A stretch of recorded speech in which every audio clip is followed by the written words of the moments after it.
सिद्धाणं नमो आयर्याणं नमो उवज्झायाणं नमो लोई सभ्यसावणं।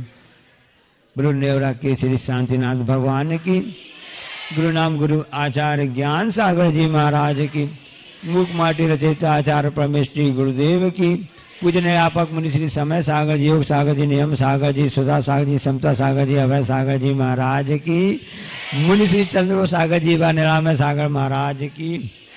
आगम में 5 आश्रव बताए हैं।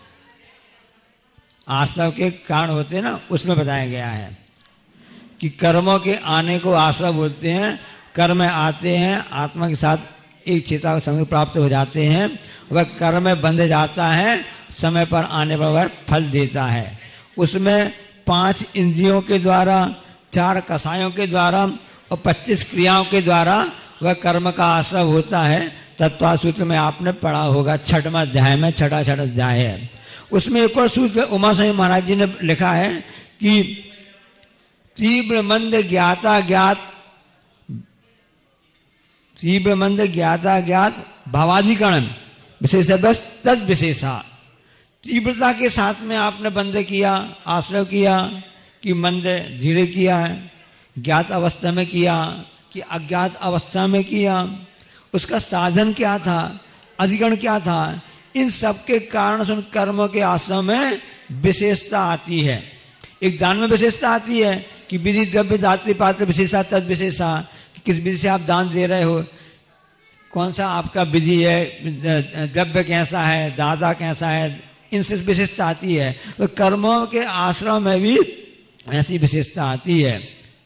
जिस प्रकार से कसौटी होती है, सुनार के यहाँ स्वर्णकार के यहाँ मिलती है, और वह कसौटी में कस के देखता है कि जो आप सोना लेकर के आए हैं उसमें कितना प्रतिशत शुद्ध है, कितना अशुद्ध है। अभी भजन गा रहे थे, चांदी सोना हो गई, तो पहले दो बोल दिया कि सोना चांदी हो गई।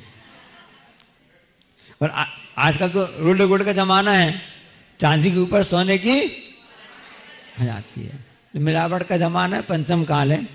तो सोने की कसौटी के द्वारा सोना कसा जाता है, उसे पता चल जाता है उसमें कितना उसमें सोना सही है और कितना उसमें खोटापन है। अब जो स्वर्णकार है उसने पहले अंदर भाव किए, लेकिन कसौटी ने कोई भाव किए क्या? कसौटी निर्लिप्त भाव से उस कार्य को करे, कितना से कितना गलत है। उसी प्रकार से जो कर्म होते हैं, कर्म वगणाएं होती हैं, जैसे जीव के परिणाम होते हैं, तीव्र हैं कि मंद हैं, ज्ञात हैं कि अज्ञात हैं, और कैसा वीर है, कितनी शक्ति है, कैसा साधन है, कैसा अधिकरण है, इस हिसाब से कर्म वैसे बन जाते हैं। उसमें निर्लिप्त भाव रहते हैं। किस प्रकार से? सोने की कसौटी जैसे ही रहते हैं। इसलिए संसार में कहीं भी आप चले जाओ, इसको बोलते आप कुदरत बोलते ना, कुदरत के यहाँ ना इंसाफी नहीं, इंसाफी है। अब किसी व्यक्ति ने अपराध कर लिया, तब वह घूम रहा है, बड़े बड़े अपराध करने के बाद भी वह घूम रहा है, उसको सजा नहीं मिल पा रही है। और कई बार ऐसा हो जाता है किसी अपराध नहीं भी किया है, निरपराधी है, तो जेल की सीटों के पीछे है। ऐसा कारण क्या है? एक कर्म का उदय, उससे पहले कर्म ऐसे आश्रय किए थे, बंद के उपरांत अब उसने फल भोग रहा है।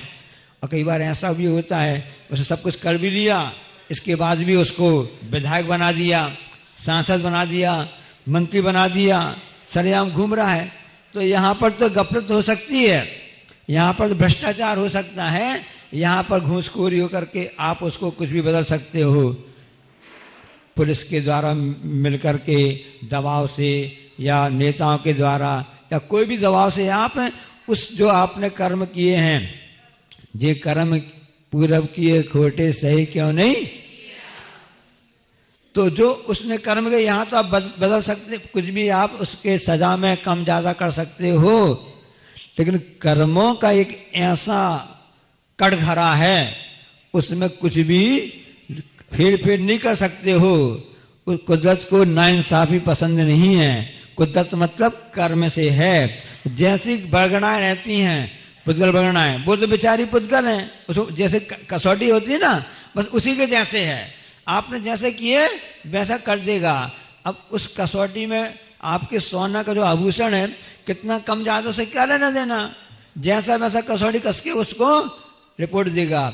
अब इस स्वर्णकार कुछ भी गड़बड़ कर सकता है, कुछ का कुछ बता सकता है, लेकिन जो कर्म होते वो कभी भी। अब एक स्थान में सुना था, एक कंबोडिया है, अब सुना कंबोडिया है, उसमें क्या होगा भाई, फांसी दे दी गई या फिर उसके लिए कारावास कुछ भी दे दिया गया। कितनी बार मरेगा वो? एक ही बार मरेगा ना, फांसी दी है। अब जिस व्यक्ति ने 20 लाख 15 लाख लोगों को मारा है, क्या बन गया है, अब 20 लाख कैसे मरेगा? आपने विचार किया कैसे मरेगा? इसकी व्यवस्था जैन दर्शन बताता है। क्या होता कि तिल तिल करे देह के खंडे, असुर भिड़ावे दुष्ट प्रजंदे। ऐसे तीव्र कसाय के परिणाम किए कि उस क्रूरता के कारण से वह नरक चला जाएगा। अब नरक में, अब यहां पर तो व्यवस्था एक ही बार उसको सजा मिल गई, लेकिन वहां पर तो उसको 20 लाख नहीं 20 लाख करोड़ बार उसको मरना पड़ेगा। बार बार मरना भी चाहता है वहां, लेकिन उसकी आयु वहां पर अकाल मृत्यु नहीं होती है। इस ढंग से उसको बार बार टोचन किया जाता है। असुर जाति के देव आकर के उसके शरीर के टुकड़े टुकड़े करते हैं। तो वो व्यवस्था वहां पर है, एक कर्म की व्यवस्था है। यहाँ भ्रष्टाचार घूसखोरी नहीं चलती है। इसलिए तिल तिल करें देह के खंडे, असुर बिड़ावे दुष्ट प्रचंडे। तो यहाँ पर जो इस ढंग से काम किया गया वहां पर ऐसा होता है। अब एक क्रूरता का आपने सुना भी होगा, एक कर्नाटक में वीरप्पन, आपने नाम सुना होगा, है ना, कितनी स्मगलिंग करता था। उसने कितने हाथियों को मारा, कितने साल 2000 हाथियों को उसने मारा, क्योंकि हाथी के दांत बहुमूल्य होते हैं ना, उसकी स्मगलिंग करता था, सब करता था। अब उसके कारण से 106 लोग उसने मारा भी है। अब इतनी क्रूर पाप जिसने किए हों उसकी व्यवस्था क्या होगी? तो ऐसे लोगों को भी यहाँ पर ऐसा दंड दे दिया जाता है। इसलिए कुदरत के यहाँ नाइंसाफी नहीं है, हमारा कर्म ही कुदरत है। 3 लोग के भगवान कुदरत, पूरे संसार यही तो कुदरत है और दूसरा अलग कुछ भी नहीं है। तीर्थंकर देव तो अपना कल्याण करके मोक्ष पधार गए हैं और कल से आपकी वह प्रक्रिया चालू होने वाली है। जो कि हमने पहले भी कहा था, आपने सुना भी होगा ना, कि तेरे 5वें कल्याण प्रभु एक बार मेरा कल्याण कर दो। चाहते तो हाँ, तो कल्याण करने के लिए द्रव्य क्षेत्र काल भाव सब आवश्यक होते हैं। यदि क्षेत्र अच्छा हो परिणाम भी अच्छे हो जाते हैं। महाभारत की कथानक में ऐसा आता है कि उस स्थान पर इतनी क्रूरता थी कि वहां पर किसी व्यक्ति ने कई बार अपने पिता माता को मारा किया था। तब वैसा स्थान जब चुना गया, हाँ यहाँ पर कई बार अपनों ने अपनों को मारा है, इसलिए यहाँ पर कुरुक्षेत्र अच्छा रहेगा। यहाँ पर युद्ध होना सही स्थान चुना गया कि वहां पर अपनों के बीच में लड़ाई थी। क्षेत्र फर्क पड़ता है। और ये नेमावर, नेवरा तिलदा जो है, ये ऐसा क्षेत्र है कि यहाँ पर अपनों के बीच में प्रेम संबंध स्थापित करना है, अपनों को अपना बनाना है। तब क्षेत्र अच्छा मिल रहा है तो क्षेत्र की व्यवस्था हो गई है और सब प्रभु की कृपा से सब शुद्धि तो हो ही गई है, जल वृष्टि हो गई है, मौसम साफ भी है और से ना ठंडी है ना गर्मी है ना, ऐसा सब मौसम हो गया है। और सभी रेलगाड़ी वगैरह सब तैयार हैं, है ना, सब लाइनें क्लियर है ना, कोई ट्रेन वगैरह कैंसिल भी नहीं है, बसें तो लगी हुई हैं और पास में रायपुर है। कोई बात नहीं है, आपका फ्लाइट की सुविधा भी पूरी आपके बजट में है तो वही सुविधाएं उपलब्ध हैं, नहीं है तो बजट कमेटी व्यवस्था कर ही देगी, सब चिंता नहीं करो। तो पूरी तो क्षेत्र आपको अच्छा मिल रहा है। और जिस क्षेत्र पर ऐसे महान आचार्य महाराज जी का, गुरुदेव का आसानी से मिल रहा है, उसको क्यों छोड़ा जावे? ये कर्म है, तो आश्रय के कारण है। तो वहां पर अशुभ आश्रय हो रहा था, तीव्र और से मंद ज्ञात अज्ञात से आश्रय हो रहा है। आश्रय 2 प्रकार के होते हैं, अशुभ आश्रय और शुभ आश्रय। तो वहां पर उस राजा पोट ने अशुभ आश्रय कर रहा है, वो वीरप्पन ने अशुभ आश्रय किया है। तो यहाँ 3 लोग के नाथ विराजमान है, इनके चरणों में शुभ आश्रय होगा। अशुभ बंद होगा तो वो अशुभ आश्रम वाला तो नरक की वेदना भोग रहा है, तिल तिल करके वह पाप भोग रहा है। और यहाँ पर जब हम सब भक्ति पूजा पाठ करेंगे, आराधना करेंगे, विधान करेंगे, उन्हें से पंच कल्याण मनाएंगे, देखेंगे किस तरह से प्रभु का जन्म हुआ, झूला झुलाने को मिलेगा आपके लिए और अभिषेक करने को भी मिलेगा जन्म कल्याणक में, गर्भ कल्याणक में माँ की सेवा करने को मिलेगी। तीर्थंकर की माता कितनी पुण्यशाली होती है। उसमें भक्ताओं में कहा गया ना कि सभी दिशाएं तो प्रकट करती हैं तारों को, एक पूर्ण दिशाई होती है जो सूर्य को प्रकट करती है। वह समय जब आएगा तब माता मरु देवी ऐसे आदिनाथ सूर्य को प्रकट करेंगे, जिन जो कि उस केवल ज्ञान रूपी अपने प्राप्त करके उस सूर्य ज्ञान सूर्य से पूरे आलोक पूरे लोक को आलोकित करेगा। ऐसा है, शुभ आश्रय ढंग से होते हैं।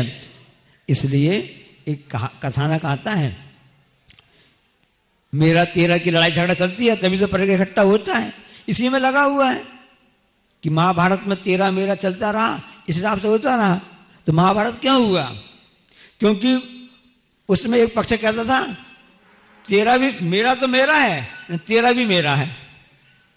एक पक्ष क्या कहता था कि मेरा तो मेरा है, तेरा भी मेरा है। ऐसा कौन कहता था? कौरव पक्ष के बारे कहते थे कि मेरा तो मेरा है, तेरा भी मेरा है।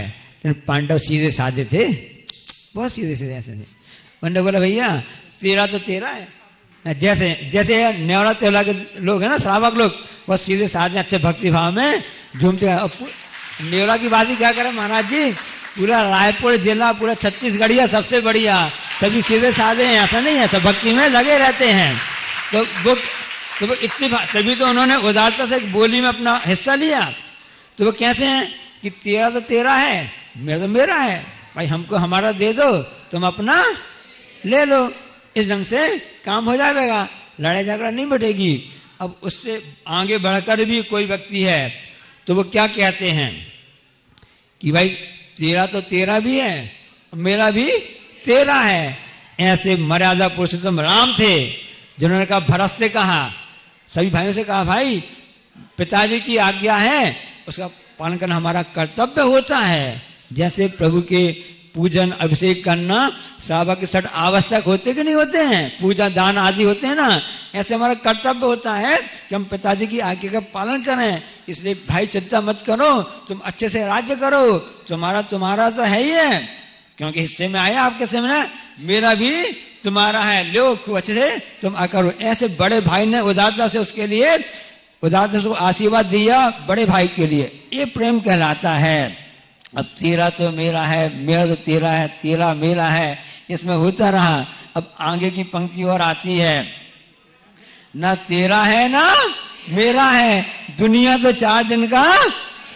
ऐसी बात कौन कहते हैं? बाजू में बैठे विराजमान तपस्वी महाराज जी करते हैं कि ना तेरा है ना मेरा है, दुनिया 4 दिन का बसेरा है। इसलिए दुनिया 4 दिनों का मेला है, फिर तो अपने घर चले जाओगे, पता ही नहीं चलेगा कौन सी गति में भटक जाओगे, कहाँ चले जाओगे।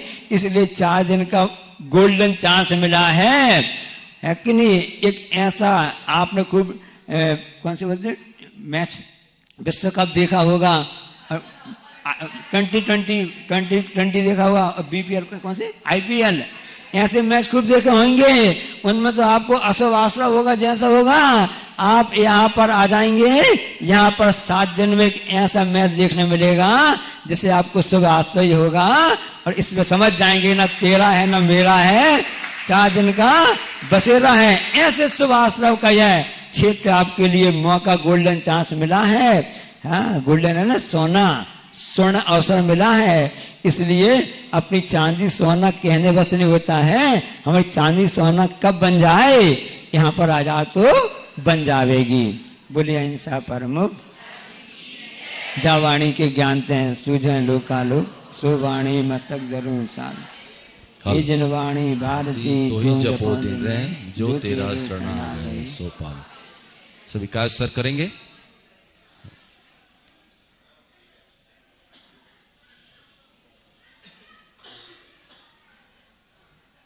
हमारे बीच में मुनि स्वरत्ना जिनालय कचना रायपुर की समिति भी आई है, उनसे भी निवेदन करता हूं आए श्रीफल बैठकर आशीर्वाद प्राप्त करें। जैसा कि पूज्य गुरुदेव ने कहा कि कल से हम सभी के शुभ अवसरों के क्षण यहाँ पर प्रारंभ हो रहे हैं। निश्चित रूप से ऐसे क्षण को पाने के लिए देवता भी तरसते हैं। मैं पूरे छत्तीसगढ़ वाले पूरे विश्व से निवेदन करता हूं, कल सभी आपके लिए पूरी व्यवस्था है, सभी तरह की व्यवस्था है, किसी प्रकार की कोई कमी नहीं है। आप सभी लोग पधारें।